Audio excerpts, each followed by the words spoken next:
ఈరోజు తిరుపతి అన్నమయ్య సర్కిల్లో ఎవరో గుర్తు తెలియని వ్యక్తులు వచ్చి శాంతాక్లాస్ క్యాప్ని అన్నమయ్య గారి స్టాచ్యూకి వేయడం జరిగింది.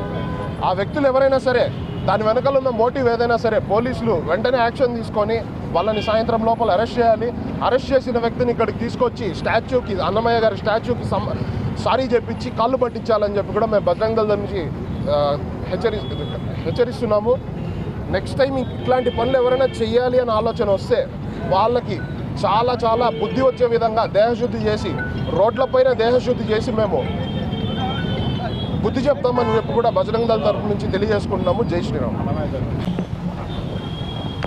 ఈ దినము ఉదయం మాకు రాబడిన సమాచారం ప్రకారము అన్నమయ్య సర్కిల్లో జంక్షన్లో అన్నమయ్య స్టాచ్యూ మీద శాంతోన్ కప్ పెట్టారని చెప్పి సమాచారం రాగా ఈస్ట్ ఎస్ఐ, యూనివర్సిటీ ఎస్ఐ, మా సిబ్బంది అంతా ఇమీడియట్గా రష్ కావడం జరిగింది.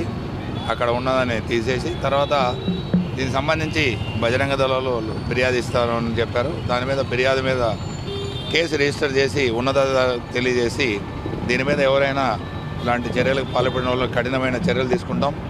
ఇది చిన్న చిన్న దీని మీద వేరే రకంగా రియాక్షన్ కాకుండా మతపరంగా ఏదో చేయాలని కొంతమంది అనుకుంటారు. బట్ ఎవరన్నా ఆకతాయిల చర్యగానే ఉంటుంది ఇట్లాంటివి.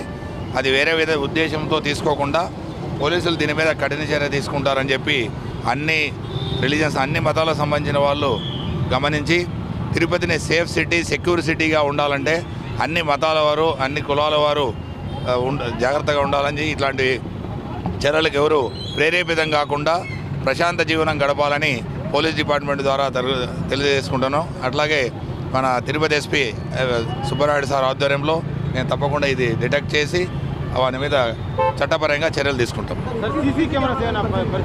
అవన్నీ పరిశీలిస్తాం. ఇప్పుడే మన నోటీస్కి వచ్చింది. మేము టెక్నికల్ ఎవిడెన్స్ ఏమేమి చేయాలో అవన్నీ చేసి ఖచ్చితంగా ముద్దాయిని పట్టుకుంటాం. ఎంతో దౌర్భాగ్యకరమైన సంఘటన. ఒక హిందువుగా మేము బతికుండగా ఇలాంటి సంఘటన చూస్తామనుకోలేదు.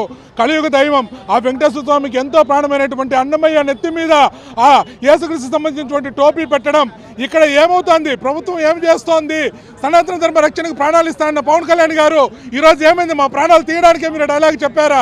ఏంటి ఈ బాధ? బిఆర్ నాయుడు గారు, మీరు తిరుమల ద్వారా కానీ ఇక దేనికన్నా మీరు వస్తారంటే మీరు సహించము, నా ధర్మం కోసమే నేను ప్రాణాలు ఇస్తాను, నా సొంత డబ్బులతో నేను పనిచేస్తానన్నారు. ఏంటి ఈ సంఘటన? గతంలో ఎంతవరకు చూడలేదు, బ్రిటిష్ కాలంలో చూడలేదు, మొఘలుల కాలంలో కూడా చూడలేదు. ఇంకా దౌర్భాగ్యకరమైన సంఘటన ఏమంటే తిరుపతిలో ఏ కూడల్లో కూడా సీసీ కెమెరాలు పనిచేయడం లేదు. ఒక్క కూడల్లోనే సీసీ కెమెరాలు పనిచేస్తే ఇట్లాంటి దౌర్భాగ్యకరమైన సంఘటన ఎవరికైనా చేయాలంటే ధైర్యం ఉంటుందా?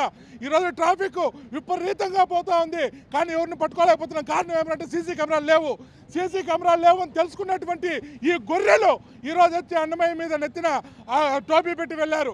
ఇది ఎంతవరకు సమంజసం? ఏం జరుగుతోంది ఇక్కడ? ధర్మరక్షణకై తిరుమలకే ఈ మాత్రం, తిరుపతిలోనే ఈ మాత్రం దొల్లతనం కనపడుతూ ఉంటే మిగతా ప్రాంతాల్లో ఏంటి పరిస్థితి? అయ్యా కుటుంబ ప్రభుత్వాన్ని వేడుకుంటున్నా, మీరు ఏ రోజైతే ధర్మం అన్నారో ఆ రోజు నుంచి మా మీద దాడులు ఎక్కువ పెరుగుతున్నాయి. మీరు ధర్మ రక్షణకై ముందుకు వస్తున్నారా, లేకపోతే ధర్మాన్ని నాశనం చేయమని తీవ్రవాదులకు, మతాలకు మీరు హిట్ ఇస్తున్నారా? అర్థం కావడం లేదు. దయచేసి హిందువులు ఇంకైనా మేలుకోవాలి. మీరు ఒక్కటి కాకపోతే రేపు సాక్షాత్ వెంకటేశ్వర స్వామి నెత్తిన ఇలాంటి టోపీ పెట్టే అవకాశం ఉంది. ఒక్కటవ్వండి, మన విముఖుల కోసం, మన ప్రాణాల కోసం మనమే పోరాడాలి.